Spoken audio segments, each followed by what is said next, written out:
Hi friends, welcome to GreenMaha's channel. இன்னைக்கு நம்ம சேனல்ல ஒரு குயிக்கா செய்யக்கூடிய லஞ்ச் பாக்ஸ் ரெசிபி தான் பார்க்க போறோம்.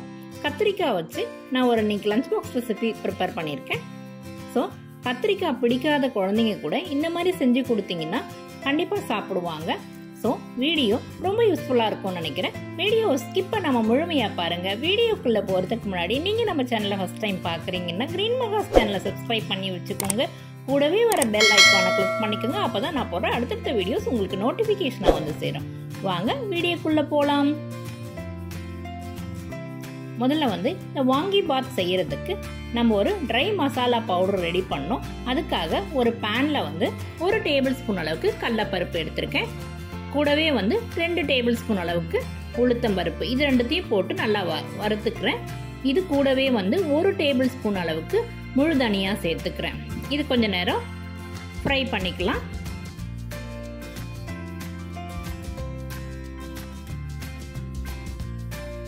இது கூட வந்து மிளகு ஒரு 1/4 டீஸ்பூன் அளவுக்கு சேர்த்துக்கிறேன். கூடவே 1 டேபிள் ஸ்பூன் அளவுக்கு சீரகம் சேர்த்துக்கிறேன். இந்த மிளகு சீரகம்லாம் போட்டு செய்யும் போது இந்த மசாலா பவுடர் வந்து ரொம்ப நல்லா மணமா இருக்கும். அதுக்காக நான் போட்டு வறுத்துக்கிறேன்.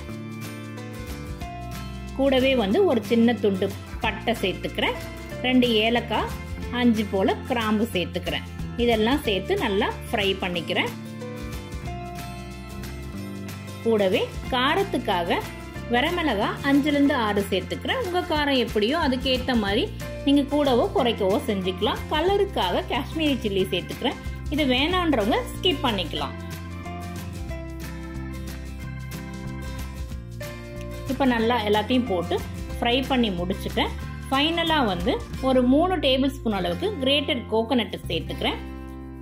சேர்த்து நல்லா ஃப்ரை பண்ணிக்கிறேன். சப்போஸ் உங்ககிட்ட டெசிகேட்டட் கோகோனட் இருந்தால் கூட சேர்த்துக்கலாம். டெசிகேட்டட் கோகோனட் சேர்த்து நீங்கள் பவுடர் ரெடி பண்ணிங்கன்னா அந்த பவுடர் ஒரு 10 டேஸ் போல் கூட வச்சு ஸ்டோர் பண்ணிக்கலாம். எங்கிட்ட டெசிகேட்டட் கோகோனட் இல்லை, அதனால் ஃப்ரெஷ் கோகோனட் தான் நான் சேர்த்து ஃப்ரை பண்ணிக்கிறேன். இந்த தேங்காய் நல்லா ஃப்ரை ஆன பிறகு கூடவே சின்ன துண்டு புளி சேர்த்துக்கிறேன்.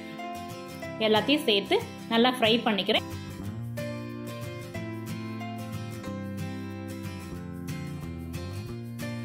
இது நல்லா ஃப்ரை ஆயிடுச்சு. இப்போ ஸ்டவ் ஆஃப் பண்ணிடுறேன். இது அப்படியே ஆறட்டும்.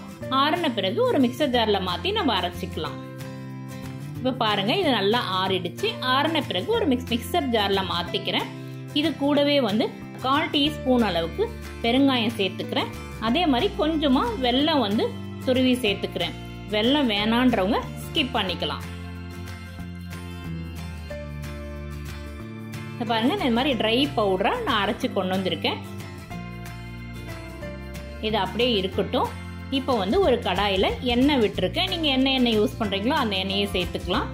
இப்போ எண்ணெய் காஞ்ச பிறகு 1/4 டேபிள் ஸ்பூன் அளவுக்கு கடுகு சேர்த்துக்கிறேன். கூடவே 1 டேபிள் ஸ்பூன் அளவுக்கு கடலைப்பருப்பு, உளுத்தம் பருப்பு சேர்த்துக்கிறேன். இது நல்லா ஃப்ரை ஆகட்டும். கூடவே வந்து பச்சை வேர்க்கடலை ஒரு 2 டேபிள் ஸ்பூன் அளவுக்கு சேர்த்துக்கிறேன். வேர்க்கடலை போட்டால் நல்லா இருக்கும் இந்த சாதம் சாப்பிடும் போது, அதனால பச்சை வேர்க்கடலையை நான் சேர்த்துக்கிறேன். இந்த வேர்க்கடலை நல்லா ஃப்ரை ஆகி வரட்டும். அந்த ஸ்டேஜில் வந்து கூடவே 2 வரமிளகாவும் சேர்த்துக்கிறேன். ஒரு 1/4 டேபிள் ஸ்பூன் அளவுக்கு பெருங்காயம் சேர்த்துக்கிறேன். பெருங்காயம் சேர்த்துட்டு இது கூடவே கொஞ்சம் கறிவேப்பிலை கிள்ளி சேர்த்துக்கிறேன். இப்போ எல்லாம் நல்லா ஃப்ரை ஆயிடுச்சு. இது கூட வந்து நம்ம கட் பண்ணி வச்சிருக்கிற கத்திரிக்காயை சேர்த்துக்கலாம். கத்திரிக்காயை கட் பண்ணி அப்படியே வச்சிடக்கூடாது, தண்ணியில் போட்டு வைக்கணும். ஏன்னா கத்திரிக்காய் கருப்பாயிடும். அதனால தண்ணியில் போட்டு வச்சிருந்த கத்திரிக்காயை நான் இப்போ இந்த ஸ்டேஜில் சேர்த்துக்கிறேன். நான் பிஞ்சு கத்திரிக்காயா முள்ளு கத்திரிக்காய் எடுத்திருக்கேன். எப்பவுமே கத்திரிக்காயில் பிஞ்சு கத்திரிக்காய் யூஸ் பண்ணுங்க. முத்தின கத்திரிக்காய் அவ்வளோ டேஸ்ட் வராது. அதனால பிஞ்சு கத்திரிக்காயாக பார்த்து வாங்கி இந்த சாதம் செஞ்சு பாருங்க. நான் 3 கத்திரிக்காய் போல் எடுத்திருக்கேன். இதெல்லாம் சின்ன சைஸ் கத்திரிக்காய் தான். இது கத்திரிக்காய் போட்டு நல்லா வதக்கிக்கிறேன். வதங்கட்டும். இப்போ பாருங்க, பாதி அளவுக்கு கத்திரிக்காய் வதங்கி வந்துடுச்சு. இந்த ஸ்டேஜில் ஒரு 1/4 டீஸ்பூன் அளவுக்கு மஞ்சள் பொடி சேர்த்துக்கிறேன். கூடவே இந்த டிஷ்ஷுக்கு தேவையான உப்பையும் நான் சேர்த்துக்கிறேன். உப்பு போட்டு நல்லா வதக்கி விட்டுக்கிறேன்.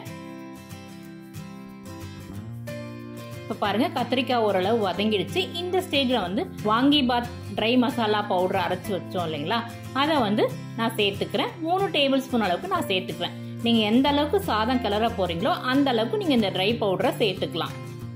நான் ஒரு 3 டேபிள் ஸ்பூன் அளவுக்கு சேர்த்து நல்லா மிக்ஸ் பண்ணி விட்டுக்கிறேன். அந்த கத்திரிக்காயில் இந்த மசாலா பவுடர் வந்து நல்லா கோட்டிங் ஆகிற அளவுக்கு நம்ம வதக்கி விட்டுக்கணும். இப்போ பாருங்கள் நல்லா கோட்டிங் ஆகிடுச்சு. இந்த ஸ்டேஜில் வந்து ஒரு அரை டம்ளர் அளவுக்கு தண்ணி விட்டு இந்த கத்திரிக்காயை இன்னும் நல்லா மசிய வேக வச்சுக்கலாம். நல்லா வேக வச்சுக்கிறேன். ஒரு 5 நிமிஷத்தில் இந்த கத்திரிக்காய் வெந்துடும். நீங்கள் எந்த ஷேப்பில் வேணால் கத்திரிக்காயை கட் பண்ணி சேர்த்துக்கலாம். ரொம்ப பெருசாக போட்டோம்னா குழந்தைங்க எடுத்து வச்சுருவாங்கன்னு நான் கொஞ்சம் மீடியம் சைஸாக கட் பண்ணி சேர்த்துருக்கேன். உங்கள் விருப்பம் தான், நீங்கள் எப்படி வேணால் கட் பண்ணி சேர்த்துக்கலாம். பாருங்கள் கத்திரிக்காய் இப்போ நல்லா வெந்து வந்துடுச்சு. இந்த ஸ்டேஜில் நம்ம ஆல்ரெடி வடித்து வச்ச சாதத்தை இதில் போட்டு நல்லா கலந்து விட்டுக்கலாம். இது எந்த அரிசி சாதமாவது இருக்கலாம், பாஸ்மதி அரிசி ரைஸாகவும் இருக்கலாம், இல்லை நம்ம வீட்டுக்கு யூஸ் பண்ணுற சாப்பாடு அரிசியில் கூட நம்ம செய்யலாம். ஸோ நான் இன்னைக்கு வீட்டுக்கு யூஸ் பண்ணுற சாப்பாடு அரிசியில் தான் செஞ்சுருக்கேன். சாதத்தில் உதிரி உதிரியாக வரணுன்றதுக்காக நான் நல்லெண்ணெய் கொஞ்சம் சேர்த்துருக்கேன். சேர்த்து நல்லா கலந்து விட்டுக்கிறேன்.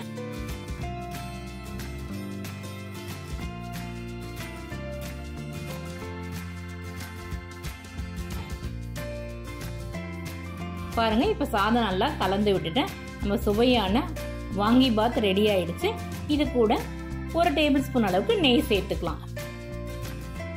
இந்த ஸ்டேஜில் நம்ம உப்பு செக் பண்ணிக்கலாம். செக் பண்ணிட்டு உப்பு வேணா கொஞ்சம் கூட சேர்த்துக்கலாம். சேர்த்துட்டு கூடவே வந்து 1 டேபிள் ஸ்பூன் அளவுக்கு நான் நெய் விட்டுக்கிறேன். இப்போ வாங்கி பாத் ரெடி ஆயிடுச்சு. வாங்க சர்வ் பண்ணலாம். குழந்தைங்களுக்குலாம் லஞ்ச் பாக்ஸில் பேக் பண்ணுறீங்கன்னா நல்லா நெய் விட்டு பேக் பண்ணலாம். ரிட்டர்ன் வரும்போது பாக்ஸ் காலியாக இருக்கும். ஸோ கண்டிப்பாக ஒரு முறை ட்ரை பண்ணி பாருங்கள். இந்த வீடியோ பிடிச்சிருந்தா லைக் பண்ணுங்கள், ஷேர் பண்ணுங்கள், கமெண்ட் பண்ணுங்கள். GreenMaha's சேனலை சப்ஸ்கிரைப் பண்ணி எனக்கு சப்போர்ட் பண்ணுங்கள். இது வரைக்கும் வீடியோவை பொறுமையாக பார்த்தமைக்கு மிக்க நன்றி. அடுத்து ஒரு நல்ல வீடியோவில் வந்து பார்க்குறேன்.